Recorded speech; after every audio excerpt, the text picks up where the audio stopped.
my dad said. "You're not invited to the wedding, and keep that kid away." I responded with one word: noted. That same day I called the bank. 3 days later, my sister opened the app and screamed. One text message. That's all it took to shatter my world and ignite a fire inside me I didn't know existed. "You're not welcome at the wedding, and don't bring that kid around anymore." That kid. That was my daughter, his granddaughter. I read it 3 times, my eyes blurring, trying to make sense of the cruelty. It wasn't the first time they'd tried to cut me with their words, but this felt different. Final. Like they'd finally found their excuse to erase us. I didn't argue. I didn't beg. I didn't even shed a single tear. I just typed one word, noted, and shut my phone off. Then, I leaned back and let the quiet, white-hot fury wash over me. It was a fury I'd been suppressing for years. I'd been crashing at my uncle's place for 2 months by then. Not because I was broke, quite the opposite. I was sitting on more money than I'd ever seen in my life. I was being smart, strategic. My dream house, a real home where my daughter and I could truly start over, away from the constant judgment, the thinly veiled criticisms, the need to explain our existence. My parents, they never even offered us a couch. My mom flat out told me she wasn't comfortable with my daughter in their house, said it would disturb the peace, as if my child was some kind of intruder, a threat to their perfect, quiet lives. For so long I'd made excuses for them, swallowed their insults. Not anymore. Not after that text. My sister got engaged last spring. Met a guy at work.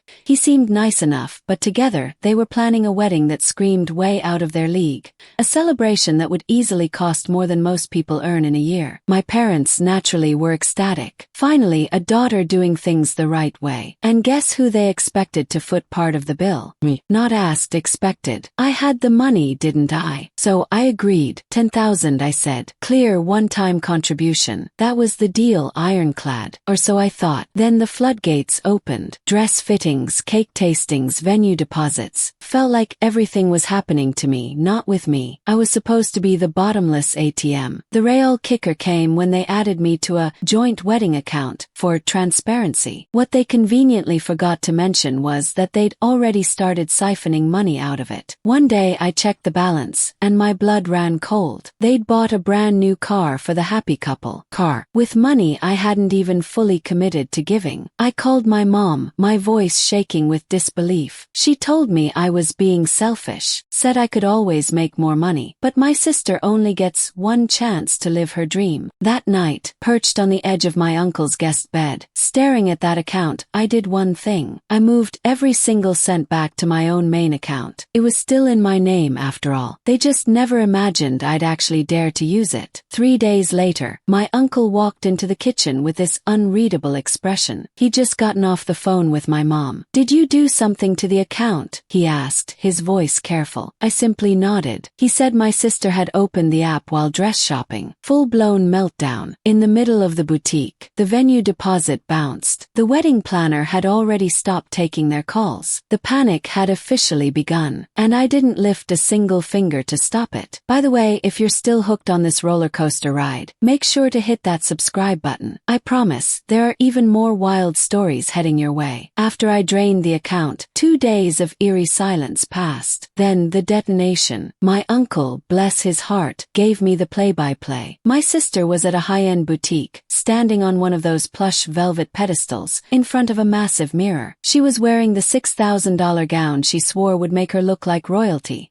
a dress she hadn't paid for, but already treated as hers. The fitter was pinning the hem when her phone rang. It was the venue. No final payment received. Their policy was strict. No money, no date, no exceptions. Reservation cancelled. The next available Saturday. The following year, my sister apparently just went blank, then dropped the phone, then screamed, not cried, screamed. The fitting room turned into a full-blown scene. The dress hit the floor. She stormed out, barefoot, still in her underdress and veil. My mom, trying to calm her, only made it worse. My sister started yelling in the street that I'd stolen the wedding money and ruined her life. People stared. Someone even recorded it. By the time they got home, the narrative had already twisted. My mom mom was convinced I'd meticulously planned it all to humiliate them. My sister told anyone who would listen that I was just jealous, bitter because I'd never had a real wedding. And my dad, suddenly, he remembered his conscience. He called me, left a voicemail pretending none of this ever happened. No mention of the text, no acknowledgement of telling me to stay away. He just said things had gotten out of hand, and they were in a bit of a jam, and maybe I could help fix it. Not a word about the car they bought behind my back. Not a word about the vile things they'd said about my daughter. Just him trying to butter me up like I was some gullible fool. I didn't respond. That night I took my daughter out for tacos. She chattered on about a painting she was working on. We sat on a cold bench by the lake, our gloves on, eating in comfortable silence, and I remember thinking how peaceful it was, how quiet. Meanwhile, my parents were in full damage control mode, calling everyone in the family, spinning elaborate tales. First, it was a bank error, the money temporarily frozen. When people pressed about the venue, they switched tactics, claiming they'd decided on something more intimate. But word travels fast, and my parents weren't the only ones with ears. The real gut punch came 3 days later. My uncle told me my parents had already spent the rest of the money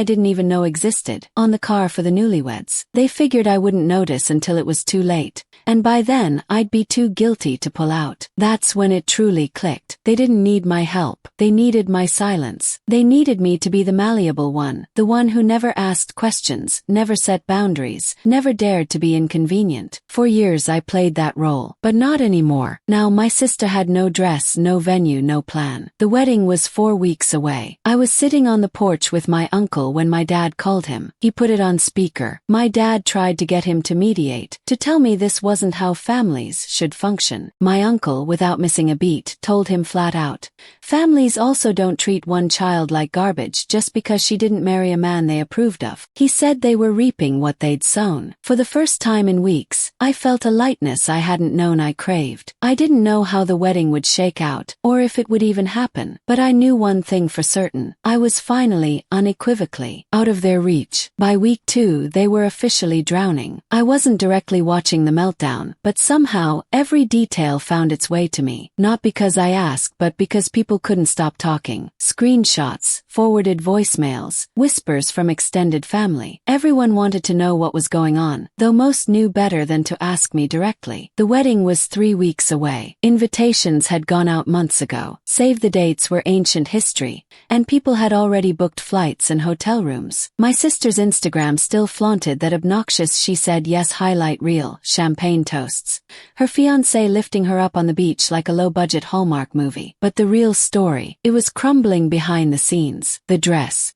The boutique cancelled her reservation the same day she missed the final payment. They gave that gown to another bride who actually paid on time. My sister didn't take that well. She apparently screamed at the receptionist, through her bridal heels, and sobbed in the parking lot until my mom showed up with a Xanax and a smoothie. The venue, Vince, they tried to charm their way into a grace period. My dad even tried to convince the coordinator I'd hacked the account. Too late. The estate was rebooked in 48 hours. Someone else's dream wedding was now happening on their dream day. The DJ was never paid. The cake designer blocked them. The wedding planner posted a passive-aggressive story about learning to vet clients better, then went private. It was an avalanche, and I didn't even have to push. I just stood there and watched. Meanwhile, my parents were scrambling big time. My mom went into full spin control, floating a new narrative. They'd reconsidered the size and scope of the wedding, opting for a smaller, more spiritual event. She even posted a photo of a candle with some nonsense caption about intimate beginnings. No one was buying it. One of my cousins sent me a voice memo of my mom crying in the background during a group call, saying they were under a lot of pressure and some people in the family were turning their backs. It was clearly about me, but my name was never mentioned. I still didn't respond. Not to the voicemails, not to the texts, not even when my dad sent a single desperate message message that simply said, "We need to talk." We had nothing to talk about. This wasn't just about a wedding anymore. It was about years of quiet insults, backhanded compliments,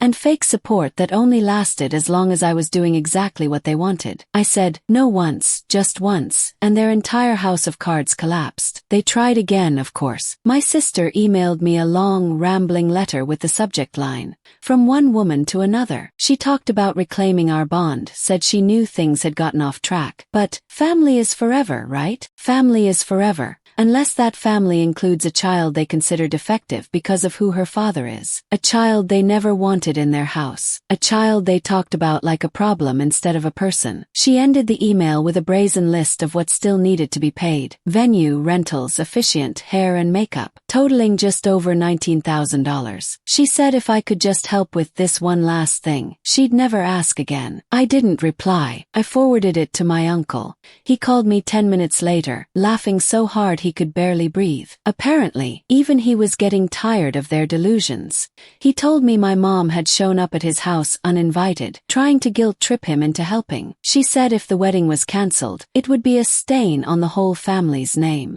He told her flat out that the only stain was the way they treated me and my daughter. After that, she stopped coming around. 2 weeks before the wedding, they finally gave up on the fairy tale. No more luxury estate, no floral arch, no custom napkins with their initials. They started calling it a cozy gathering of close family. The guest list plummeted from 120 to 30. The cake was ordered from a grocery store. They booked a local banquet hall with wood paneling and flickering lights.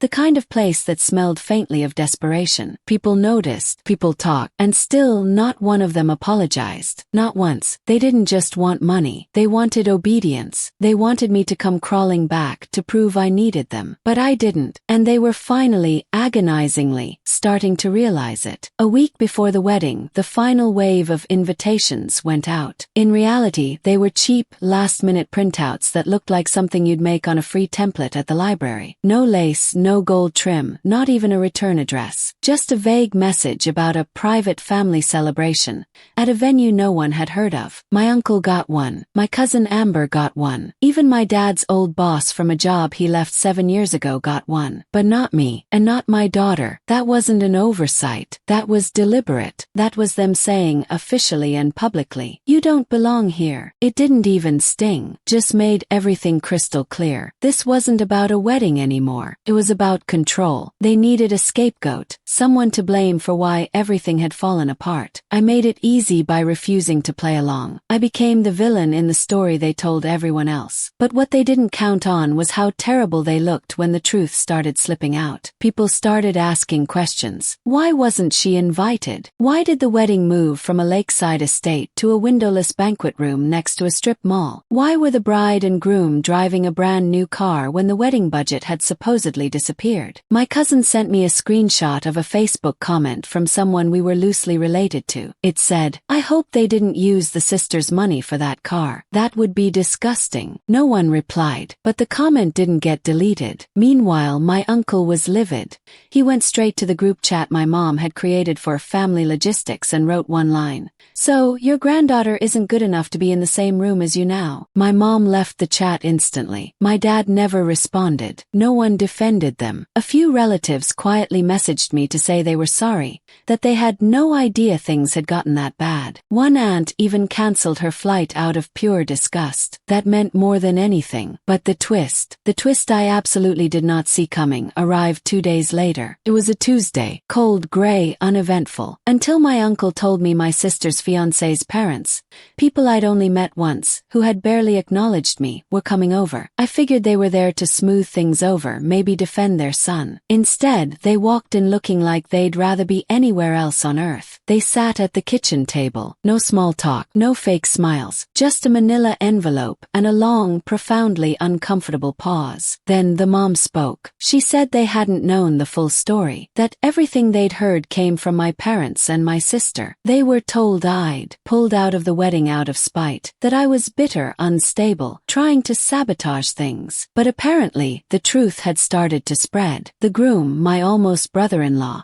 had found out I'd been the one to put most of the money into the wedding account. He hadn't known. My sister never told him. She just said I wasn't emotionally reliable, and it was better if I wasn't involved. When he confronted her, she admitted it. She told him she just wanted the wedding to be about her, and if I was around, it would become about Stacy and her baggage. That's how she referred to my daughter, niece, baggage. Then the fiancé's parents slid the envelope across the table. Inside was a cashier's check for $5,000. They said they knew it wasn't the full amount, and they weren't trying to erase what had happened. They just wanted to acknowledge it, not pretend it didn't happen. They didn't want their son's marriage to start with a lie hanging over it. I didn't even reach for it. I asked them one question. Does your son still want to marry her? The mom looked at the dad. The dad gave a slight shrug. She said quietly, "We're not sure." They left the check on the table. That night, I sat with my daughter in my uncle's living room while she worked on a craft project. She didn't know anything about what happened. I never brought the drama into her space. Kept it out, kept it quiet. She looked up at me at one point and said, "Do you think the new house will have a garden?" That was the moment I decided. No more looking back. The wedding happened that Saturday. For show, for smiles. The whole thing looked like a conference event that ran out of funding halfway through. I wasn't expecting to hear anything after. I figured they'd limp through it. A sad little ceremony, a forced reception, a few relatives pretending everything was fine. Then it would all just fade out like a bad dream. But that night, close to midnight, my phone buzzed. It was Amber. My cousin hadn't planned to go. We'd talked about it. She was furious about how they treated me and my daughter. But her husband got cornered by his parents. Guilt tripped into attending. He tagged along mostly out of curiosity. And that's how I got the full, unvarnished story. Her first message. "You are not going to believe what just happened at this train wreck of a wedding." My phone lit up non-stop. The wedding was worse than I'd imagined. The banquet hall was dated, fluorescent lit, and still smelled faintly of disinfectant from an early morning funeral service they'd rushed to clear out. Folding chairs, discount tablecloths. The floral arrangements were artificial and clearly recycled. Amber said one still had a place card from someone else's event. The whole vibe was off. You could feel it. People looked stiff, like they were at a business meeting, not a celebration. No one danced. The music was just a playlist on someone's phone connected to a Bluetooth speaker that kept cutting out. And the groom. He barely looked at my sister the entire night. But the absolute worst moment came during the toast. The groom's brother got up, clearly already buzzed. He tried to make light of everything, joked about the adventure it took to get to this day, then dropped a line that shifted the entire energy in the room. To the bride who really knows how to get what she wants, even if it means someone else pays the price. There was that awkward silence, where people weren't sure if it was a joke or a searing jab. Amber said my sister laughed louder than anyone, like she thought it was a compliment. And that's when she said it. She turned to the people near her table, lifted her glass and said, "Hey, I'm not the one raising a charity case." There was no music to cover it, no laughter, just dead silence. The groom didn't say a word, didn't even blink.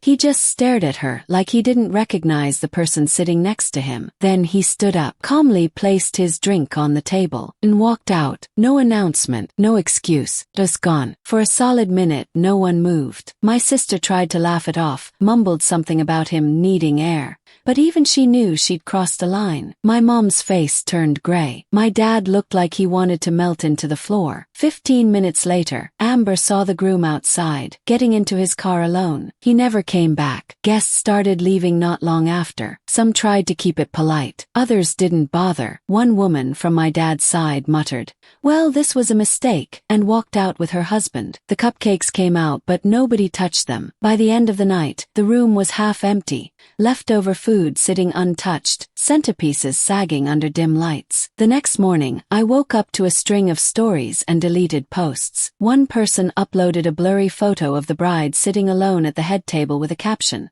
"So that's how that ended." The groom, he didn't go home. He packed a bag and left town, moving in temporarily with a cousin about 3 hours away. According to Amber, he told people he needed to think. 2 days later, my sister posted a cryptic message on her stories.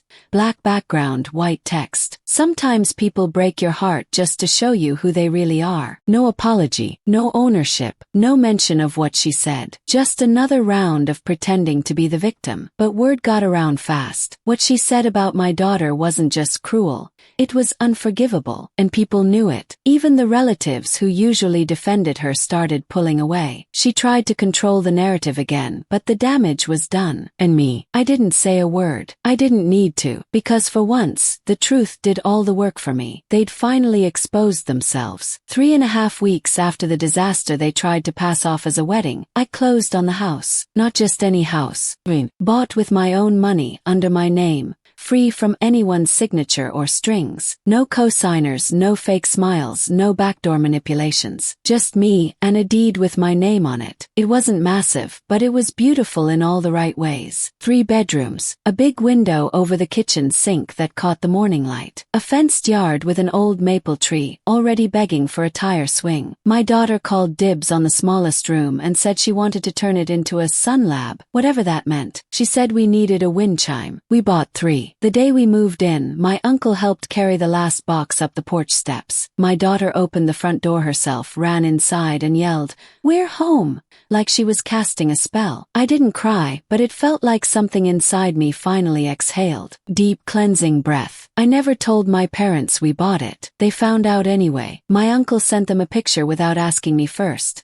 Me and my daughter on the front steps, holding the keys, grinning. I didn't even know he'd done it until he showed me her reply. How convenient. No congratulations, no curiosity, just bitterness wrapped in passive-aggressive punctuation. 2 days later, my mom posted a filtered photo of a rented lake house captioned, "Weekend reset with real family." Got 6 likes, all from people I hadn't spoken to in years. My sister hadn't said anything publicly since the wedding. No updates, no photos, nothing. I heard through Amber that she tried reaching out to the groom, left him a voicemail at 3 o'clock in the morning, crying, saying they could still make it official. He never replied. His cousin did. She called him a charity cases babysitter. He wrote back, "He's not coming back from that." Whatever ceremony they had wasn't even legally filed. No marriage certificate, no honeymoon. The car they bought with my money sat parked in their driveway, a shiny reminder of a fantasy that died before the ink dried. Me. I started planting roots. I painted the kitchen cabinets a soft green, replaced the ugly ceiling fan in the dining room, and let my daughter pick out a ridiculous chandelier for her room that made it look like a fairy disco. Every corner of the house slowly started to feel like us. Not a borrowed space, not a stopgap. Real home. Then I decided to host a housewarming. No formal invites, no RSVPs. Just a few texts, a few people who truly mattered. My uncle came, of course. Amber and her husband brought fresh bread and a bottle of wine. A couple of neighbors I'd started talking to showed up with smiles and stories. The backyard was strung with lights. I grilled burgers while the kids chased each other through the grass. Someone brought a speaker, and music played softly while people passed plates and settled into chairs. At one point I looked around and realized something profound. Every single person there had chosen to be in my life. Not out of obligation, not because of manipulation, not because I paid their way, but because they saw me and they stayed. No one asked about the wedding. No one brought up my parents or my sister. It was like the universe had quietly sealed that chapter and refused to let it spill into this new one. Later that night, after everyone had gone home and my daughter was asleep,